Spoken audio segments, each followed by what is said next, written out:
All right, welcome to video number 5. What we're going to do today is finish the placing of the item hints around the cave. So let's look at where we left off last time. That'll give us a good idea for what we need to do and why. So last time we were able to add things into the world and clear them out. And what first is we want to be able to place the item hints around these items. And then second, begin to work on player movement so that my key presses will move my player around the world. He's not going to affect the world yet. He's not going to fall in the pit or anything yet, but just getting those two things to begin working. So to start, we're going to start in the cave class and start to work on getting those item hints to work. And so the player does not place those item hints. Those item hints get automatically placed.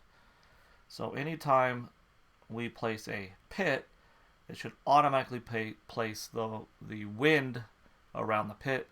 When we put a spider, it should put the webs around the spider, and so on and so forth. They're not placed by the toolbar itself. So let's create a private method down here. I'm going to call it update tile hints, and you give a tile type, or I guess we've been calling them tile IDs, and then a location. We'll do row and column, I guess. Row and column, and I will place the proper tile hints around. So there are 4 locations, right? We have to put a hint above. Okay. Below.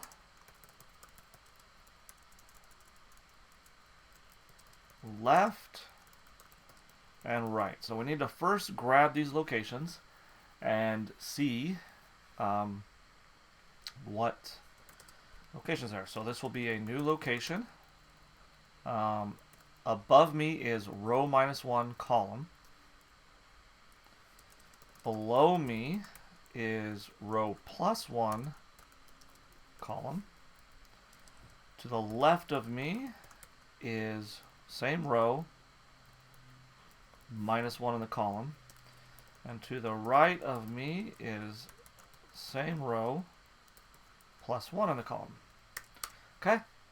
So we got above, below, left, and right. Now I need to place the right tile. I think we did this pretty intelligently, and I'll show you how. Pit, which is 1, times 10 gives you wind. Spider, which is 2, times 10 gives you web. Wumpus, which is 3, times 3 gives you stink. And gold, which is 4, times 4 gives you glitter. Times 10 times 4. So all I got to do is multiply this ID by 10 to get the tile hint. So pit times 10 is its tile hint. Spider times 10 is its tile hint. Wumpus times 10 is its tile hint. And gold times 10 is its tile hint. That's going to help us a lot right here. So we always need to make sure that it's valid. Okay? And if it's valid, all I need to do is put that tile hint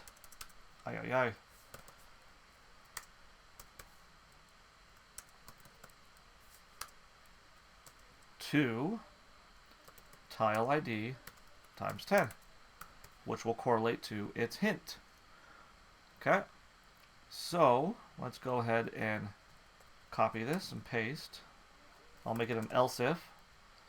This will be, we'll do below next. So if valid is valid below tile ID.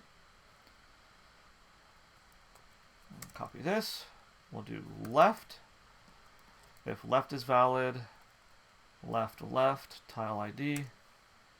And last one, if right is valid, right. Okay, so this is a method that only the cave has access to. It's private, and you say what tile and where that tile is, and it will go through and update the tile hints for that tile. Well, that happens right above me.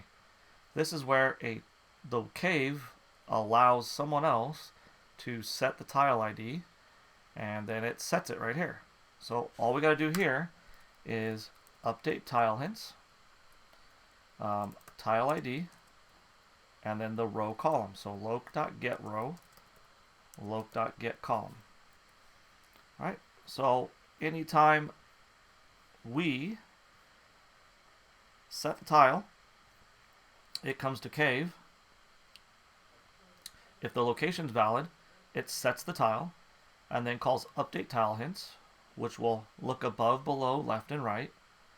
And if those are valid, takes the tile, multiplies the ID by 10, and puts that above it, below it, left, and right if they're valid, which should, in theory, give us our tile hints.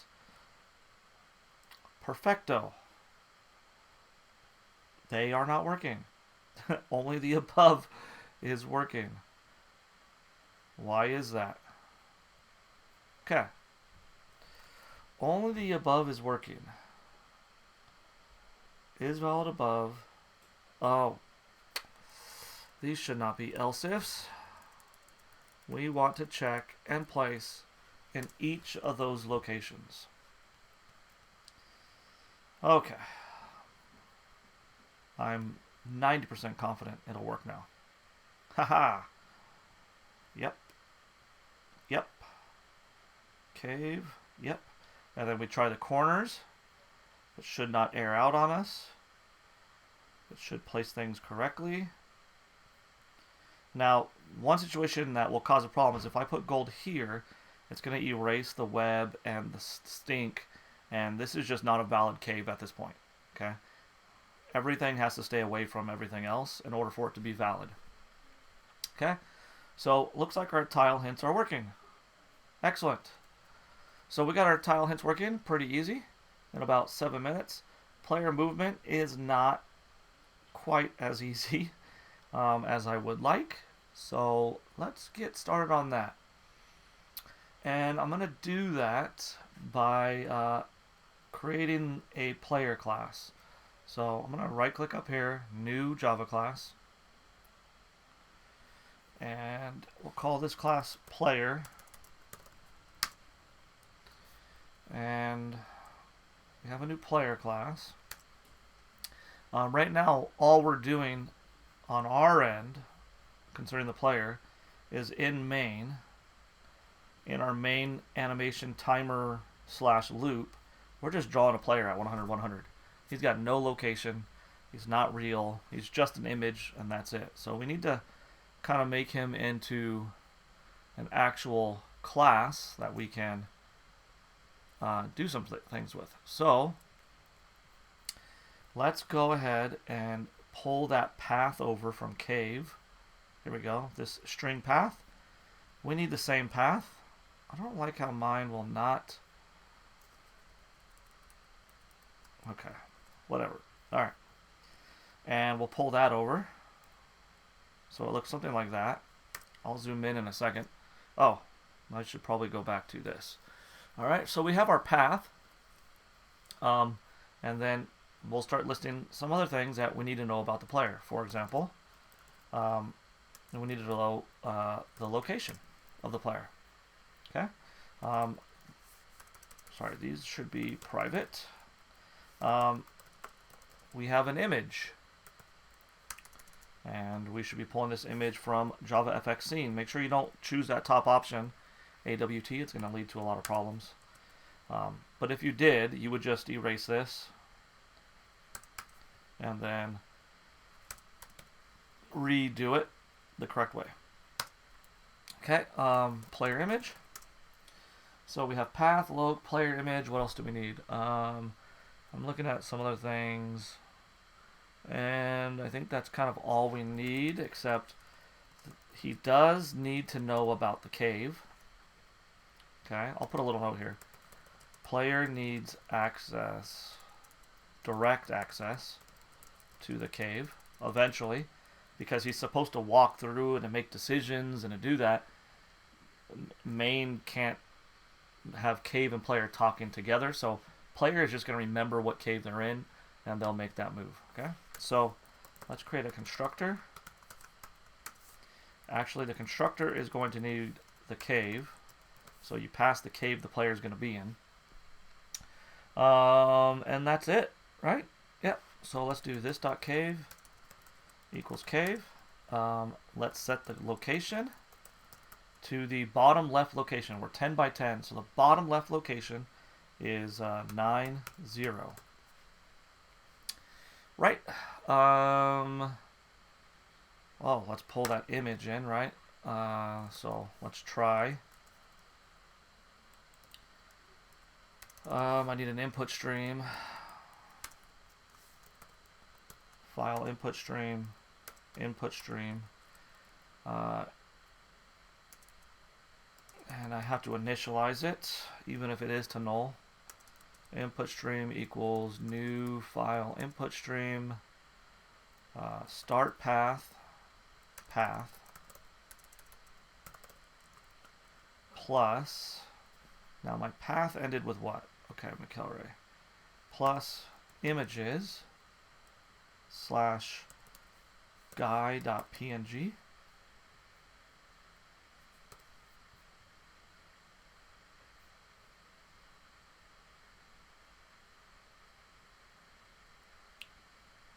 What's the problem here? On-handled exception. Okay, we'll handle that in a second. And then player image equals new image input stream. And then right here we got to catch that exception. And the exception is a file not found exception. And we'll just print the stack trace. Okay. Okay, so cave, start at 9, 0. Grab the player image, and let's just see if this works.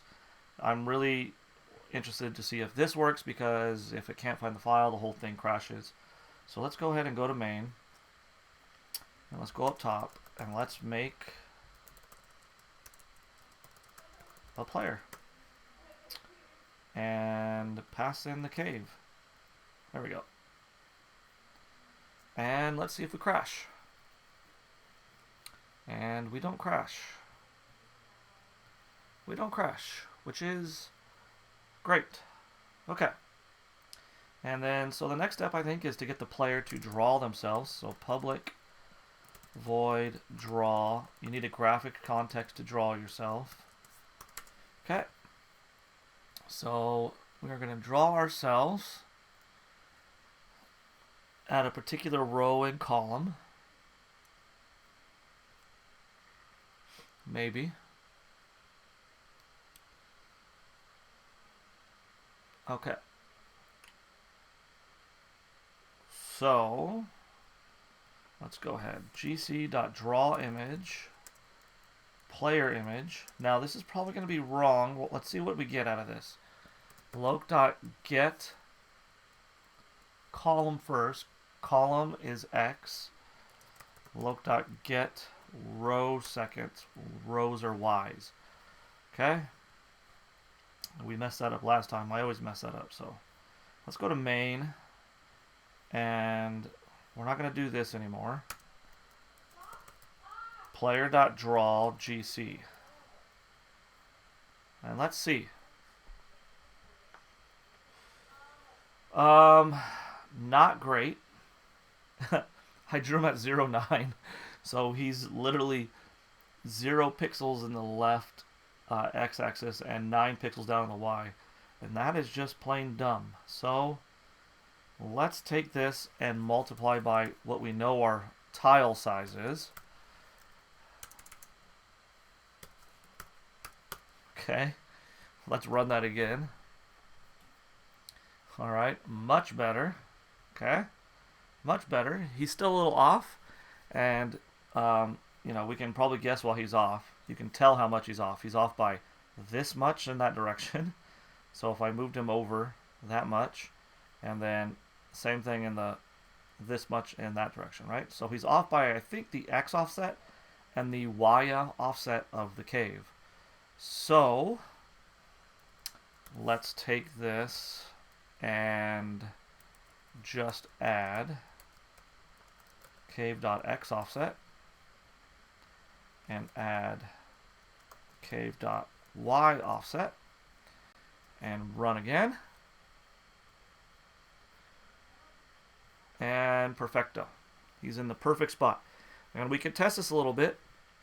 We start him at 9, 0. So go ahead and start him at 0, 0, which would be the first location. And you can see he's there. Okay. And we can start him at 9, 9, which is the bottom right corner. You know, just a couple tests to see that indeed it is working. And our final test is going to be 9, 11.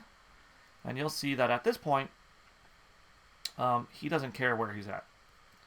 He doesn't really know. He's not very smart yet.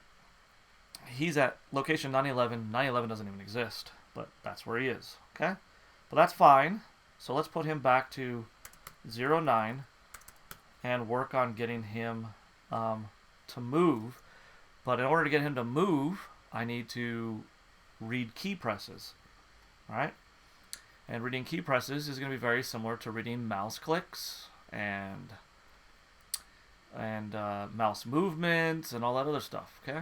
And so we are going to come into main, and I'm going to go before scene.set on mouse click, and I'm going to do scene.set on key pressed, okay?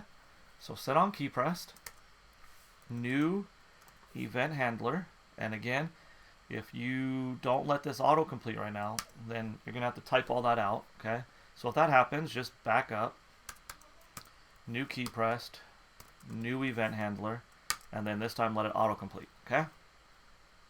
And so what we're going to do here is just add key presses to some input list so that we're sure that we get them all, okay? In other words, like, because multiple things are going on, I don't want to worry about them pressing a key and me missing that press. Okay, so every time they press a key, I am just going to store it in an array list. And then I'll iterate over that array list, one by one by one by one, and handle every single key press. So the array list is going to be string because, believe it or not, when you press a key, JavaFX will tell you what keys pressed in a string format, which I guess is kind of weird, but there's other ways to do it as well. But okay, so this is going to store key presses. Every key that's pressed is going to get stored in this array list, one at a time. So they can press a million keys all the way across. It'll go on this array list, and then I'll just iterate over the array list and handle every single key press. Okay, so where am I? I'm right here. Okay, so they press a key, right? This code only runs when they press a key, right? And I'm going to get the string code of the key press. So string code is going to be event, and the event is right here. It stores tons of things, right? Well, we can hit event dot, and you can see you can get the character, the text, the string code. You know, is alt down, is shift down. The event handles multiple things, okay? But we're just going to get the code and then put it to a string, just so that so like I said, we can use codes, but if we convert it to a string, when we handle the string, it'll make more sense in code when we do it. Okay, so if not input dot contains code,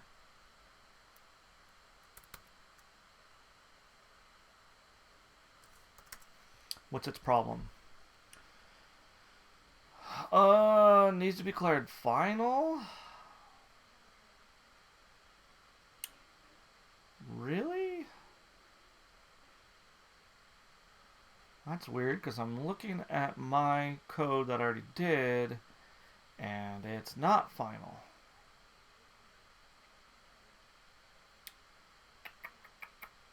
And it can't be final, because final would mean we can't change it. Where am I? Wait, where am I? I'm right here. Where's my array list input? Did I type my array list input? Main.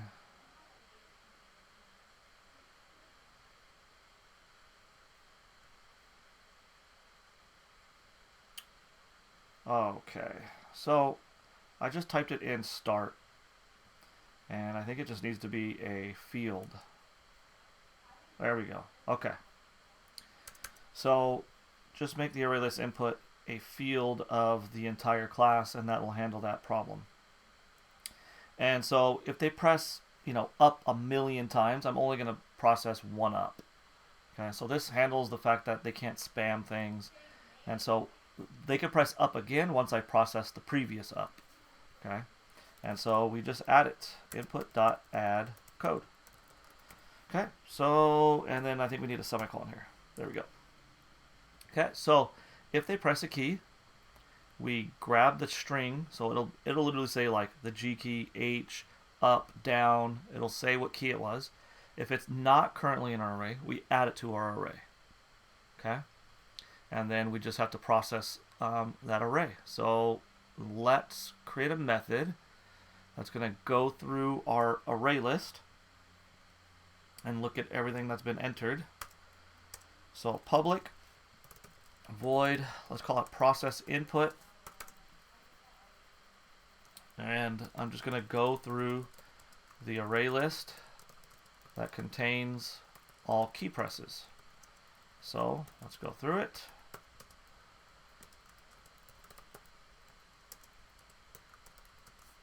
There we go. We're just going to see what it is. Let's just get one key to work. So we start in the bottom right. So let's just get our right key to work. So let's look to see if it's right. So if input.getI dot equals right. I need to move my character to the right. So player dot, and I can't. I have no way to move my player to the right at this point. Okay, so let's just check this out though. Let's print, just to see if it's working, right key pressed. And this is the right arrow key pressed, okay? So it's gray because I'm not using it yet. So in my main loop, after I clear the screen, let's process input. So clear the screen, check for key presses, process them, do all that, and then draw all the stuff. And let's see if this works. So there I am. I put him in the wrong spot. I put him at 09, not 90. And you can see right key pressed. Okay? And it's just chilling. It's right key pressed forever. Forever. Because we made a mistake. Where are we? We're right here. Okay, right key pressed. We need to remove it. So input.remove.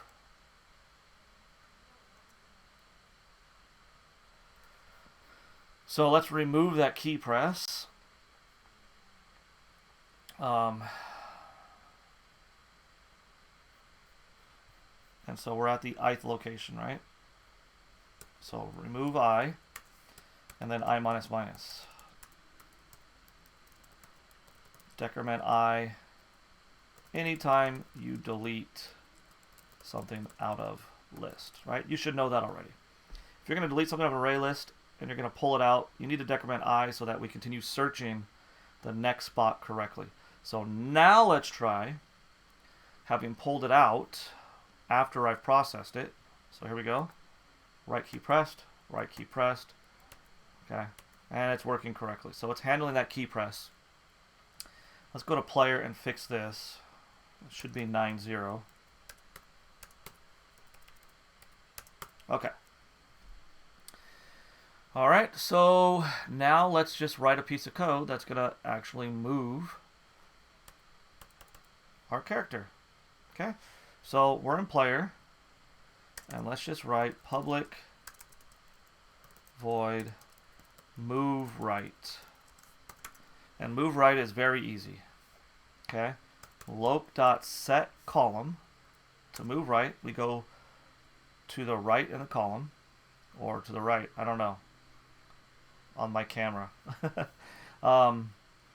And we just get the column plus 1 is 1 to the right. Okay? And this should move our character 1 to the right. And we'll see. So now, instead of saying right key pressed, player.moveRight should move the player to the right. And if we look at the order we're doing things in here, every time there's an update, it clears the screen. So it'll move him to the right, clear the screen, draw him in the right location. I hope. Here we go. Move to the right. Perfect. Look at that. Perfect, perfect. Okay. So all we have to do then is more of these, right? More of these. And more of these. So let's do these first. Public void. Well, I guess it'd probably be easier to copy and paste, right? Especially since move left is just going to be -1. And then the others will be a little bit different. So move up. Loc.set row. Loc.get row -1 to move up. And move down is +1. Now, you might be asking or wondering, well, these don't care if he goes out of bounds, and that is true. He can walk right out of the cave right now, but we're just handling player movement first, just getting the player to just correctly move around on the screen first, and then we'll handle him tying that movement to the cave, making sure he's in bounds, and stopping if he's out of bounds, okay? So we're going to do something very similar to this. So it should be an else if. And we'll do, if it's left, we move left. And if it's up, we move up. And if it's down, we move down. I guess these should be else's, right? Else ifs. Else, they pressed a key we don't do anything with, right? They might have pressed a key we don't do anything with. And in that case, we do nothing except remove it out of the list. Okay, so every time they press a key, it goes in this list. If it's right, we move the player right. If it's a left key, we move the player left. If it's up key, we move the player up. If it's a down key, we move the player down. And if it's anything else, we just yank it out of the list. We're done. Okay, let's run this. And let's see. Right, left, up, down, perfect. He can move off right now. Let's check to make sure our toolbar is still working. Everything's good. And I can still move. Okay, I can move on top of things right now, but we got our movement working. Okay, so we placed our tile hints in the cave, and we got player movement working, not perfected yet. He doesn't know anything about the cave. He can walk anywhere he wants. He can't pick up the gold. He can do anything he wants, but he is moving, and our tile hints are working. Okay, so that's video 5. Thanks for watching. Hopefully everything's going perfectly for you. And we're getting there. We're almost there. Okay, we're pretty close to getting this to work with just a keyboard. And then the real hard part is trying to program this so that this guy has some artificial intelligence and makes some decisions, moves himself around the cave, and picks up that gold and exits himself. Okay, that'll be the real problem. But for now, it's working. We're good.